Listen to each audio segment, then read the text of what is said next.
Hello everyone. Exam काफी नजदीक है। एग्जाम काफी नजदीक आ गया। आप कह सकते हैं 1 महीना एग्जाम का आपका बच रहा है। उस बीच में बहुत सारी चीजें हैं। इवन आप खुद को भी खुद से परेशान कर सकते हैं। कुछ लोग कर रहे होंगे, कुछ लोग आगे कर सकते हैं। परेशानियां बढ़ती चली जाएंगी, उलझने बढ़ती चली जाएंगी और अभी आप अपने आप को रायता की तरह फैला लोगे। जैसे रायता फैलता है ना, उस तरह से आप खुद को फैला लेंगे, अपने थॉट्स को फैला लेंगे, अपनी परेशानी को फैला लेंगे और ये ऐसा रायता होगा जिसको समेट पाने में बहुत दिक्कत होगी और ये रायता सीधा आपको अगले साल का सपना दिखाना शुरू कर देगा कि क्यों ना, इस साल तो टाइम कम मिल रहा है, छोड़ देते हैं, अगले साल करते, नहीं हो पाएगा, पढ़ने में मन नहीं लग रहा है, तबीयत खराब वाली फील होने लगेगी, ये सब फील होने लगेगा और ये आपके रायता फैलाने के कारण होगा। क्योंकि अभी इतना प्रेशर आएगा, आना शुरू हो गया होगा और आएगा कि पूरा मतलब बिखरा दोगे अपने स्टडी को इतने टुकड़े में आप बांट देंगे कि बाद में खुद ही समझ में नहीं आएगा कि किसको समेटे और किसको क्या करे। अपने पढ़ाई के टाइम को आप इतने छोटे छोटे टुकड़े में बांट देंगे कि खुद ही उलझ जाएंगे। ये होता है, सामान्यतः ये सब होता है। लेकिन अभी समय है खुद के समय को, खुद के सोच को, खुद के स्टडी मटेरियल को एक सीमा में बांधना। क्योंकि अभी दिमाग इतना बिखराने में लगा रहेगा ना कि उसको कहां से कहां लेके चला जाएगा आप समझ नहीं पाओगे। अब सवाल है कि इस बीच में क्या करें।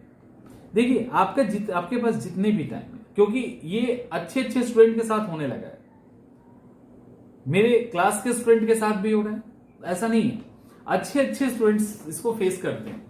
अभी आप ऐसा करिए कि अपने आप को फैलाने के चक्कर में अपने आप को थोड़ा सा श्रिंक कीजिए।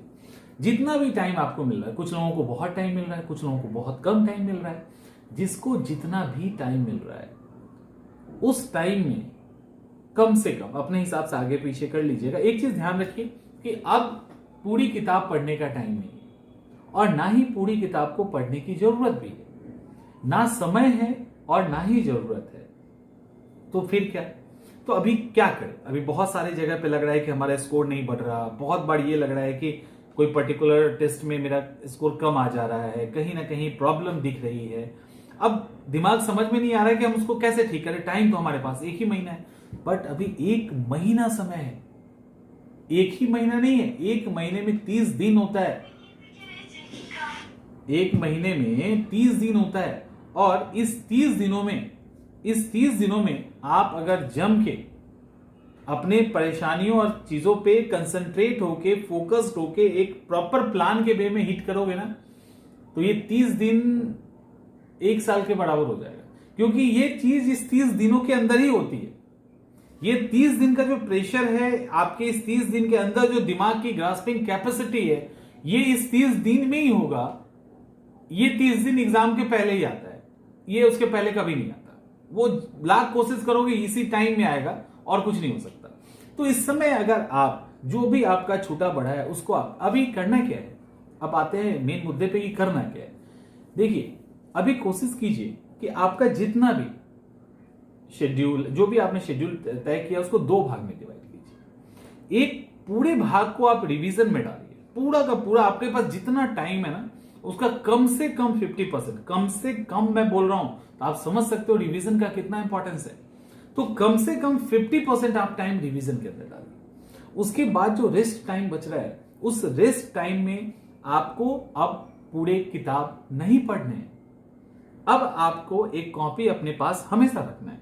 उसमें एक जगह modern history, ancient, medieval, Indian geography, world geography, ऐसे करके आप इकोनॉमिक्स, पॉलिटी करके आप उसको टुकड़े वाइज मतलब चैप्टर को लिख दीजिए। चैप्टर ऊपर में नाम लिख दिया अलग अलग पेज पे।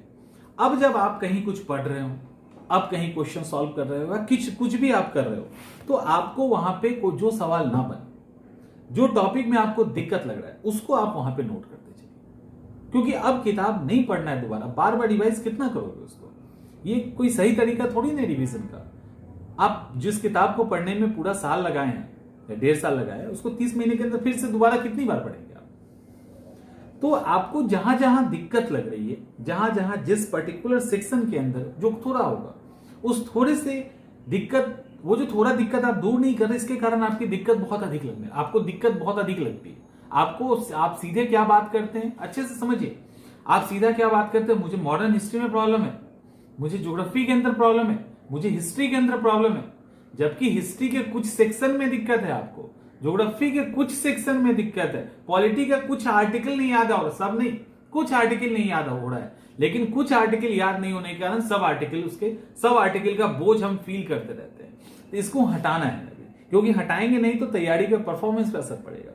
तो आप उसको अपने जो आधा टाइम आपको मिला है ना, उसमें चैप्टर वाइज आपको जहां जहां कमी लग रही है वहां लिखिएगा, बहुत ज्यादा नहीं निकलेगा, थोड़ा निकलेगा, और उसको एक बार सॉल्व कर लीजिए, उसको बार बार रिवाइज करके सॉल्व कर लीजिए। करंट अफेयर्स तो आपका चल ही रहा है, और जितना आधा टाइम जो आपने रिवीजन के लिए रखा है ना, उसमें प्रॉपर रिवीजन कीजिए। उस रिवीजन में भी आप कॉपी का यूज करके चैप्टर्स लिख सकते हैं कि इस चैप्टर को हमको 4 बार रिवाइज करना है, इस चैप्टर को 2 बार करेंगे तो हो जाएगा, ये चैप्टर पूरा रेडी है, एग्जाम के पहले एक बार से देख लेना है। तो ऐसे करके रिवीजन का पूरा चार्ट तैयार कीजिए, करना पड़ेगा अगर स्मूथली एग्जाम निकालना चाहते हैं। नहीं तो रोग आके और रगड़ खा के अगर निकालना चाहते हैं तो लोग एग्जाम निकालते ही, ऐसा नहीं है कि एग्जाम नहीं निकलता, लेकिन स्मूथली अगर एग्जाम को निकाल लेना चाहते हो, निकालने के बाद कट ऑफ का टेंशन ना होके आप मेंस की तैयारी करना चाहते हैं, तो इन सब चीजों को कीजिए। तो एक कॉपी में एक तरफ आपको जो सब्जेक्ट के अंदर दिक्कत है वो, दूसरा रिवीजन आपको कैसे क्या करना है, किस टॉपिक पे कितना करना है, कितनी बार करना है, कहां कैसे करना है वो, और पूरा का पूरा कम से कम आधा टाइम आपको रिवीजन पे देना है। तो रिवीजन उधर आप जो कंटेंट है उसको ले रहे हो, तो जो आपका फंसा हुआ सेक्शन है वो आधे में निकल गया, इंक्लूडिंग करंट अफेयर्स, और जो ऑलरेडी तैयार है उसको आपने रिवीजन मोड में डाल दिया। अब देखो कितना टाइम लगेगा, 8 से 10 दिन। एक बार देखिए कैसे स्कोर पड़ता है। टेस्ट के अंदर कुछ लोगों का स्कोर नहीं आ रहा, वो भी एक समस्या बनती जा रही है। तो टेस्ट के अंदर भी जिन लोगों का स्कोर नहीं आ रहा, उसका भी यही सॉल्यूशन है। आप कॉपी खोल के टेस्ट दीजिए। अब 2 घंटे में टेस्ट आप दे रहे हैं, इसकी जरूरी नहीं है। हाँ, आपको अब ये जरूरत है कि स्कोर कैसे बढ़ेगा। अब वो कहानी खत्म हो गई कि 2 घंटे में टेस्ट दे रहे हैं, वो आपने दे दिया जितना देना था। अब आपको है कि टेस्ट के अंदर सवाल जो नहीं बन रहा है हिस्ट्री से, ज्योग्राफी से, पॉलिटी से, वो क्यों नहीं बन रहा, तो वो टॉपिक को लिखिए जहां से सवाल नहीं बन रहा है, उसको फिर किताब में देखिए या उसको नोट्स में, जहां आपके पास जो रिसोर्सेज है उससे देख के उसको ठीक कीजिए, और उसको भी उसी प्रोसेस से आप करिए। उसके बाद फिर उसको रिवीजन में डाल दीजिए।